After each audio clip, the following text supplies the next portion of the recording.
Le titre de ce livre, c'est L'armure du chrétien. L'armure du chrétien. Ce livre est écrit par le bien-aimé frère Henri Rossier. Le titre étant L'armure du chrétien, revêtez-vous de l'armure complète de Dieu. En parenthèse, Éphésiens chapitre 6, verset 11. Table des matières. Table des matières. Chapitre 1, le combat chrétien, ce qu'il est et ce qu'il n'est pas. Chapitre 2, l'adversaire. Chapitre 2, petit 1, agent invisible de Satan. Chapitre 2, petit 2, Satan agissant de façon occulte. Chapitre 2, petit 3, agent visible de Satan. Chapitre 2, petit 4, les agents de Christ visibles et invisibles. Chapitre 3. Chapitre 3. Chapitre 3, les divers buts de l'Éternel. Chapitre 4, les artifices du diable. Chapitre 5, le combat selon les divers épîtres, autres que Éphésiens. Chapitre 5, petit 1, Romains, chapitre 13, versets 11 à 14. Chapitre 5, petit 2, 1 Thessaloniciens, chapitre 5, versets 4 à 10. Chapitre 5, petit 3, 1 Pierre, chapitre 5, versets 8 à 9. Chapitre 5, petit 4, 2 Timothée, chapitre 2, versets 3 à 5.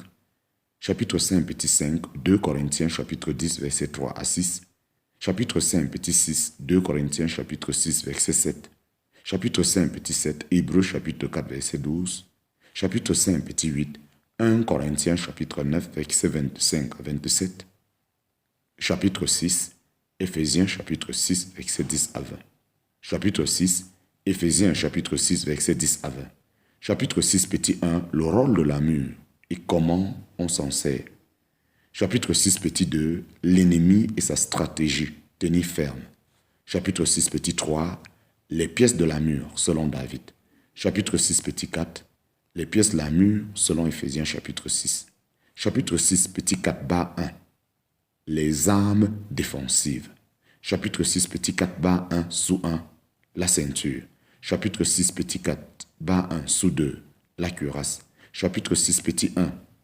Chapitre 6, petit 4, bas 1, sous 3, la chaussure. Chapitre 6, petit 4, bas 1, sous 4, le bouclier. Chapitre 6, petit 4, bas 1, sous 5, le casque. Chapitre 6, petit 4, bas 1, sous 6, récapituler sur les armes défensives. Chapitre 6, petit 4, sous 2, les armes offensives. Chapitre 6, petit 4, sous 2, bas 1, l'épée, sixième pièce de l'armure. Chapitre 6, petit 4, sous 2, bas 2, la prière, septième pièce de l'armure. Fin de table de matière de ce livre, fin des tables de matière. Nous entrons présentement dans le chapitre 1. Chapitre 1, le combat chrétien, ce qu'il est et ce qu'il n'est pas. Chapitre 1, le combat chrétien, ce qu'il est et ce qu'il n'est pas.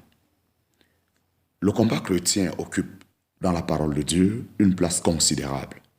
Tout l'Ancien Testament est rempli de guerres qui sont, il est vrai, une lutte contre le sang et la chair, en parenthèse, Éphésiens chapitre 6, verset 12, mais qui arrive comme type de ce qui nous concerne, en parenthèse, 1 Corinthiens chapitre 6, verset 10.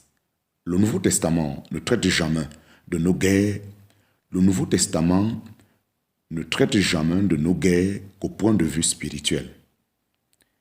La guerre, le combat, la lutte ont pour but de nous défendre contre l'ennemi, de conquérir, de gagner du terrain, de nous maintenir et de résister, de délivrer les autres, enfin de juger et de châtier les méchants et les rebelles. Dans le Nouveau Testament, ce dernier cas, c'est-à-dire le jugement guerrier, ne revient proprement qu'à Christ et cela dans un temps futur. Ce qui met d'autant plus en relief notre privilège d'être actuellement sous l'économie de la grâce. Sans doute, les chrétiens seront associés avec Christ dans l'avenir pour le jugement du monde et même pour celui des anges, en parenthèse, 1 Corinthiens chapitre 6, versets 2 à 3. Mais cela n'aura lieu que lorsque l'économie, en parenthèse, ou dispensation, la grâce, sera remplacée par le règne de la justice et par l'économie de la gloire. Le combat chrétien est toujours une lutte spirituelle contre un ennemi du dehors, sauf toutefois dans le cas d'une lutte contre soi-même. Mais cette dernière diffère de tout au tout de l'idée que l'on s'en fait communément dans le christianisme professant.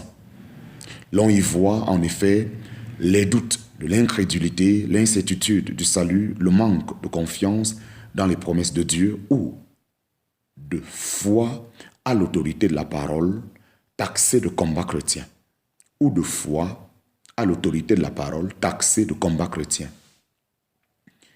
Jamais un état pareil n'est appelé de ce nom dans l'Écriture. Un seul combat, celui contre nous-mêmes, y est mentionné, mais il est plutôt un antagonisme, celui de l'esprit qui demeure en nous, contre la volonté de la chair qui est en nous. En parenthèse, Galates chapitre 5, versets 16 à 18. La parole nous enseigne qu'il y a dans le chrétien deux principes, la chair et l'esprit, outre son moi. Ces principes agissent dans deux directions opposées l'une à l'autre. Seulement, le chrétien est caractérisé par l'esprit de Christ qui demeure en lui et par lequel il vit. Tandis que, bien qu'ayant encore la chair en lui, il est considéré comme entièrement affranchi de sa domination. Sans doute, la chair est là et restera toujours opposée à l'esprit, mais l'esprit convoite contre la chair afin que moi, je ne pratique pas les choses que je voudrais. Si donc nous vivons par l'esprit, et tel est le cas de chaque chrétien, sommes-nous excusables de ne pas marcher par l'esprit? La victoire sur la chair en nous est considérée dans le passage que nous venons de citer comme une nécessité de la présence de l'esprit qui nous met en liberté, nous ôtant toute obligation de suivre la chair ou de nous laisser dominer par elle. Tout autre combat, celui par exemple que nous décrit le chapitre 7 aux Romains, n'est qu'une lutte sans issue d'une âme croyante sous la loi, avec elle-même. Elle possède la vie, mais sans l'esprit qui met en liberté.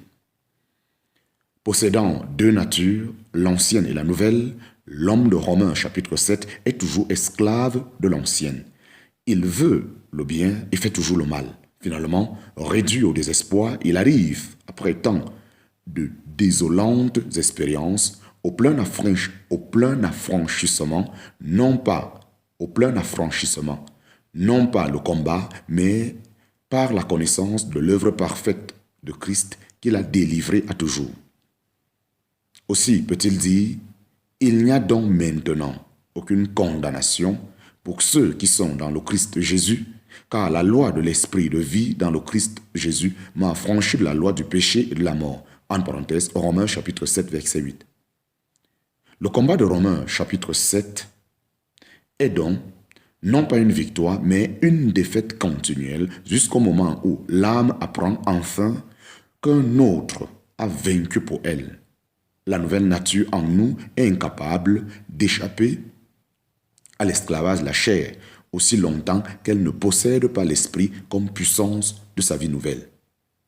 Il est vrai cependant que le chrétien, après avoir été placé par Christ dans la liberté de l'esprit, est en danger d'être de nouveau retenu sous un joug de servitude. En parenthèse, Galates chapitre 5, verset 1.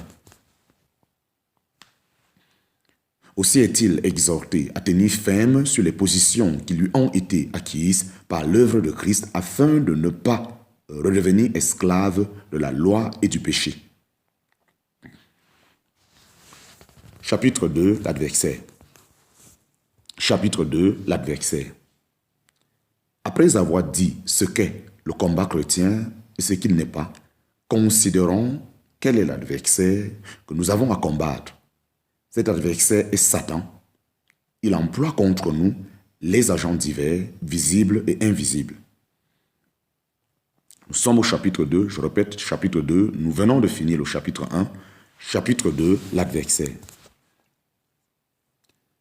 Après avoir dit ce qu'est le combat chrétien et ce qu'il n'est pas, considérons quel est l'adversaire que nous avons à combattre. Cet adversaire est Satan.